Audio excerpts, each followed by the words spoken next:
আশরাফ মাহাদি আপনার কাছ থেকে শুনি যে আপনার এখানে যে বক্তব্যটা এসেছে রেজাউল করিম রনি যে বক্তব্য দিয়েছে সেই প্রেক্ষিতে সেই জায়গায় আপনি কোনো জায়গায় ডিসএগ্রি করেন কিনা, করলে কেন? আমরা আসলে 5 আগস্টের পরবর্তী যে রাজনীতি সেই রাজনীতির চর্চা যেটা ছিল সেখান থেকে বের হয়ে আসতে পারলাম কিনা, দোষারোপের রাজনীতি নিয়ে কথা বলছি। এটা শোনার পরে আমি পরবর্তী প্রশ্ন আপনার কাছে রাখছি। ধন্যবাদ।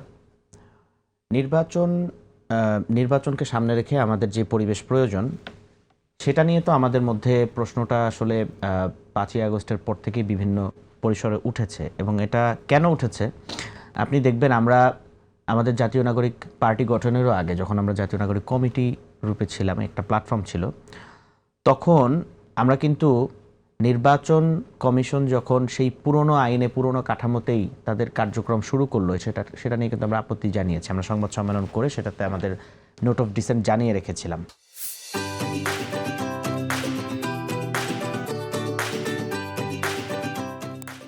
এই পুরাতন ব্যবস্থার ভেতর দিয়ে নির্বাচন কমিশন কি আসলে তার নিরপেক্ষতাটা ধরে রাখতে পারছে কিনা সেই প্রশ্ন যে বারবার একটা গোষ্ঠীর পক্ষ থেকে বা একটা রাজনৈতিক দলের পক্ষ থেকেই আসছে, ব্যাপারটা এরকম না, আমি মনে করি না। কারণ আমি যেটা দেখতে পাচ্ছি আজকে আপনি দেখবেন যে একদম অরাজনৈতিক একটা প্ল্যাটফর্ম বৈষম্য বিরোধী ছাত্র আন্দোলনের পক্ষ থেকেও কিন্তু নিরপেক্ষতা নিয়ে প্রশ্ন তোলা হয়েছে এবং যে কারণগুলো দেখানো হয়েছে এগুলো আমলে নেয়ার মতো।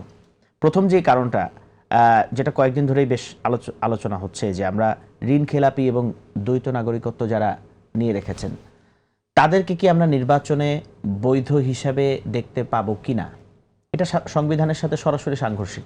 কিভাবে সাংঘর্ষিক? একজন দ্বৈত নাগরিকত্ব, আপনি কি জানেন সংবিধানে ৫০ সংশোধনী যে অ্যালাউ করছে দ্বৈত নাগরিক হলো সিলেকশন করতে পারবে? এখন আপনি ৫০ সংশোধনী অ্যালাউ করবে, যদি সে পরে আর তার দেশে ফেরার পর যদি সে নাগরিকত্বটা নেয় তখন ফিরে আসে, যদি সেক্ষেত্রে সে ইলেকশনে পার্টিসিপেট করতে পারবে। এই যে ব্যাখ্যার মধ্যে আপনি ঢুকছেন, এই ব্যাখ্যার মধ্যে ঢোকার প্রয়োজনীয়তা আছে বলেই তো আমরা কাউকে সুনির্দিষ্টভাবে বলছি না যে অমুক দ্বৈত নাগরিকত্ব, এখানে ব্যাখ্যার সুযোগ আছে।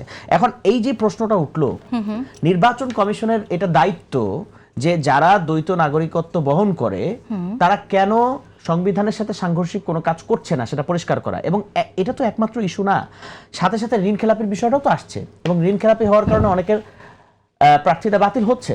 তো সবার ক্ষেত্রে কি আইনটা সমানভাবে প্রযোজ্য হচ্ছে কিনা এই প্রশ্নটা যখন উঠলো, নির্বাচন কমিশনের কি এটা দায়িত্ব না যে এই বিষয়টা ক্লিয়ার করা যে তারা কোনো একটা পক্ষের প্রতি ঝুঁকে পড়ছে না, তারা এই জায়গাটাতে স্পষ্টভাবে তাদের দায়িত্বটা পালন করছে, সেই জায়গাটা তাদের স্পষ্ট থাকা উচিত। এবং আমি মনে করি যে সবার জন্য আইনের যে সমতা এবং গণপ্রতিনিধিত্ব আদেশের যে আইনটি রয়েছে সেই জায়গা থেকে এই ইস্যুগুলো সামনে আসছে এবং এই ইস্যুগুলো কেন আসছে এটা অবশ্যই আইডেন্টিফাই করতে হবে এবং এই জায়গা থেকে আমার মনে হয় যে আশ্বস্ত করার জন্য মানুষকে, জনগণ যারা ভোটাররা আছে তাদেরকে একটা মানে আশ্বস্ত হওয়ার মতো একটা জবাব এটা নির্বাচন কমিশনের পক্ষ থেকে আসা উচিত, 1 নম্বর পয়েন্ট। দ্বিতীয় পয়েন্ট হচ্ছে, আপনি দেখেন বাংলাদেশে রাজনীতিতে এখন যারা প্রার্থী হচ্ছেন, নির্বাচন কমিশনের পক্ষ থেকেই বলা হচ্ছে যে 20 লাখ টাকার বেশি একজন প্রার্থী খরচ করতে পারবেন না, এটা আচরণবিধি লঙ্ঘন।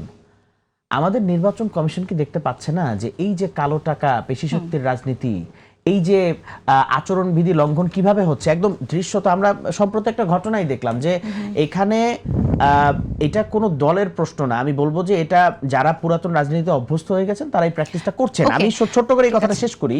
এখানে আমরা দেখলাম যে আচরণবিধি এমনভাবে লঙ্ঘন করা হচ্ছে যে সভা সমাবেশ নিষিদ্ধ, কিন্তু সুস্পষ্টভাবে লোকজন জড়ো করে, আমি যে আসলে নির্বাচন করছি ব্রাহ্মণবাড়িয়া 2 রুমিন ফারহানা সেখানে আচরণবিধি লঙ্ঘন করলেন।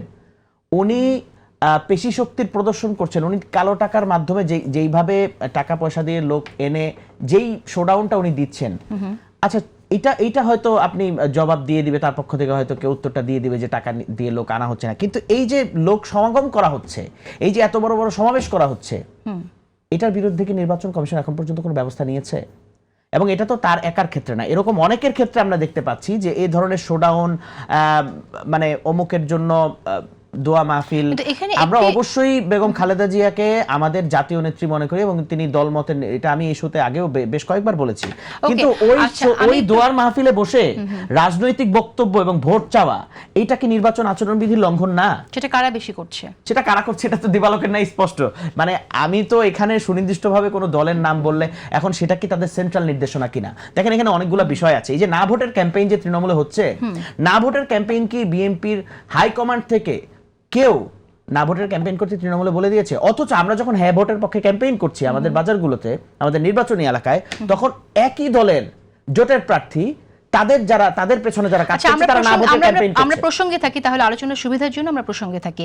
প্রথমত আপনারা বলছেন যে নির্বাচন কমিশনে কোনো পরিবর্তন হয়নি, প্রশাসনে কোনো পরিবর্তন হয়নি, তো সেই দায়িত্বটা তো ছিল এই সরকারের। আপনারা এই সরকারকেই সম্পূর্ণরূপে আপনারা রাখতে চেয়েছেন সবসময়। আমরা এমনও শুনেছি 5 বছর এই সরকার ক্ষমতায় থাকুক। বিগত এই সময়ে 5 আগস্টের পরের এই যে সময়টা, দীর্ঘ সময়, তাহলে কোনো পরিবর্তন যে হয়নি, এই সরকার করতে পারেনি, এই দায়টা কে নেবে? আপনারা এখন বলছেন এনসিপি নির্বাচনে অংশ নেবে কিনা তা বিবেচনার সময় এসেছে, তাহলে নির্বাচনে অংশ না নেওয়ার কথা আপনারা ভাবছেন কিনা সেই আলাপটাও আসা উচিত।